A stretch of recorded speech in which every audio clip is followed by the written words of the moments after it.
welcome back to the Chaotic Little Book Corner. Today is the 4th of December, and today we're going to be doing my December Part 1 book haul. So these are all books that actually I got most of them in November. Yeah, I did. I got most of these in November, but I haven't gotten any new books in December yet, so ta-da! Let's open our Advent before we continue on.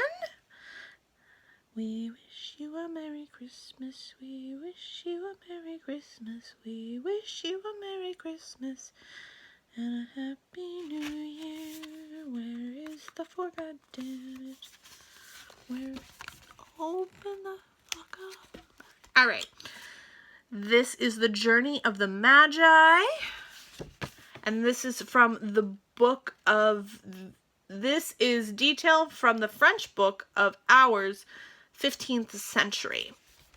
And it looks like that. Ta-da! I think it's kind of cool that I get to see old school art from things. Alright, so we shall begin. Now, the first book I received from the publisher, Spinifex, yep. I received from the publisher.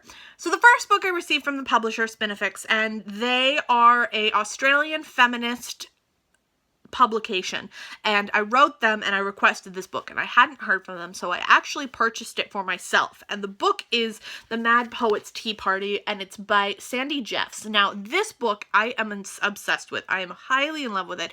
I think it's one of the best poetry collections I've ever read. It's in my top 5 of all time.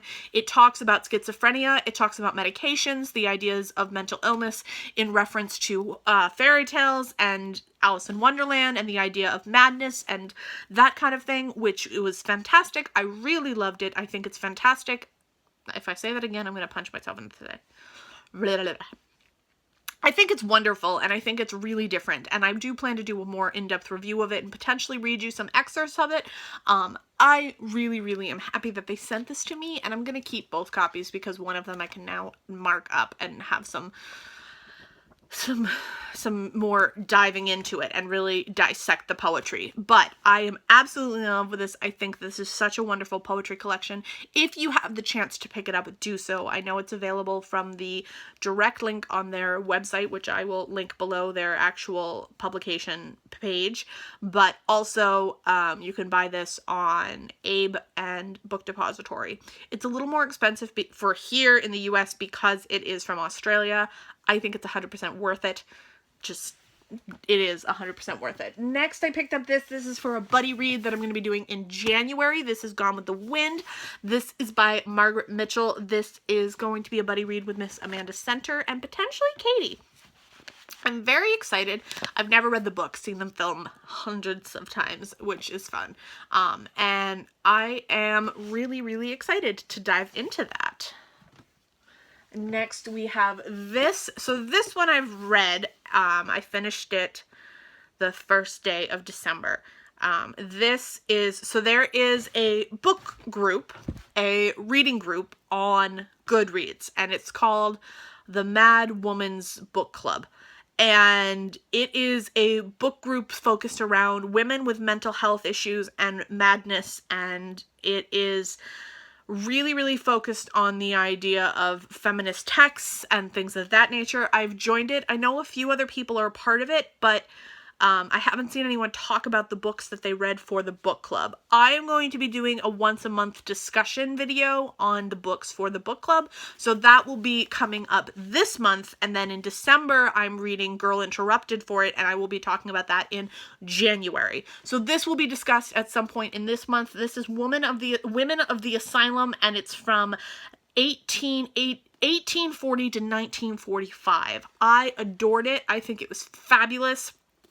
And you really get to dive into the treatment and the experience of women in asylums. It was really wonderful. I will dive more into that into the Women of the Asylum Book Club video of the month. So that will be coming. Then I picked this up. All of these books, you can probably tell, they're all used and they were all like under $5. So this is The Wizard of Oz and Other Wonderful Books of Oz. This has the Emerald City of Oz and the Glinda of Oz, and it's by L. Frank Baum. This is the Penguin Thread edition. I love these. I think they are just stunning. I thought there was writing in that and I almost panicked. I think these are so gorgeous and I love them so much. I have read The Wizard of Oz as a child, but I haven't read it again since. So I have that for later on and I'm very excited to have it. I really enjoyed it as a child and I love the film, so I'm happy to dive into that. This is, ever since I started reading Sarah Waters, I've really enjoyed her style. I trust her opinions because I've seen her blurb a few other books that I really enjoy. I struggle with the romance that she puts in her story, but I'm willing to accept it. I'm in the middle of Fingersmith and I'm enjoying it. Which reminds me, I got Fingersmith. No, I did haul that. We're good. But I did pick up this. This is The Fair Fight by Era Freeman. And this one I'm hoping will be another one in that same style of writing. And I'm very excited for the charm and the feminist texts and all of that thing. All of that. I'm very excited to read this and dive into it. I don't know much about the story. I just know there's two women fighting on the cover. I don't know. I'm curious. I really went into it knowing very little, and I wanted to go into it knowing very little because that's how I went into Sarah Waters, and it was the best decision I made. Then I picked up this. This is a nonfiction. It is a middle grade story of Hillary Rodham Clinton, Do All the Good You Can, and it's by Cynthia Levison. Now, I bought this right before the election, and I was going to haul it, but I was going to haul it after in celebration. I wish one, this had come out sooner because it came out right before the election. And I also wish that this had been more handed around because this is a nonfiction middle grade discussion of Hillary Clinton and her life. And it discusses a lot more of her in facts versus in news, if that makes sense. So there's a lot more about her childhood and her life as a woman and what she went through and what she stood for. It really breaks it down into almost a childlike understanding, and I wish this could have been more diversely read, because I think it answered a lot of questions that we all felt were unanswered with her, and it also made her a lot more relatable. So I will keep that. I was bothered that she didn't win, but you guys know that, so no big deal. Then I received this from Freight Publishing. This is The Turncoat by Alan Murphy. I requested this because it has to do with wartime. It takes place in 1941, and it is right the Luftwaffe attack in the tide of Clydebank, resulting in 500 deaths and 600 seriously injured, leaving many homeless. And this is talking from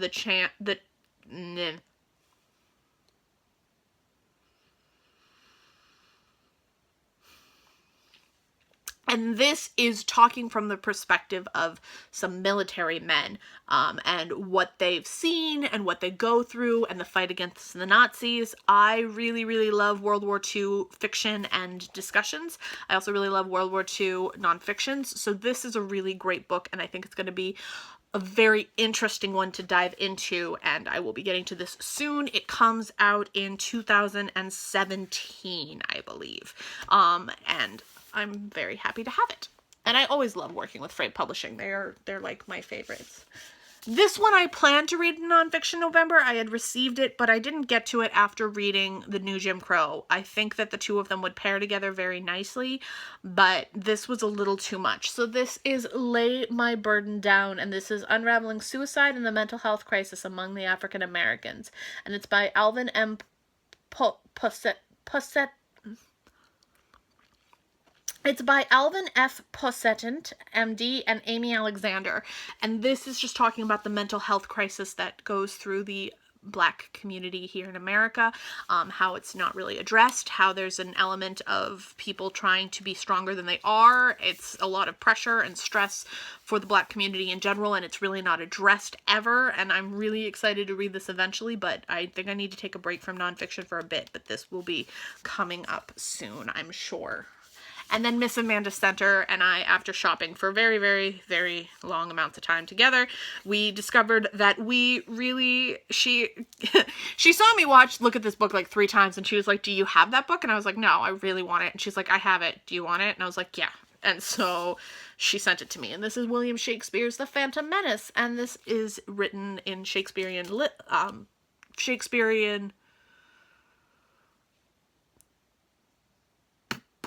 and this is written in Shakespearean prose style. This is really, really beautiful. I really love it. And the cover, I'm obsessed with the cover. And then look, okay, first of all, end papers. Second of all, it looks like an old, destroyed book. I love it so much. It's so beautiful. It's just beautifully presented. I absolutely love it. And I've read it and I liked it a lot. It was a lot of fun, and I definitely plan to continue with these. Super great. All right, I've now officially made an entire mess. Like, it's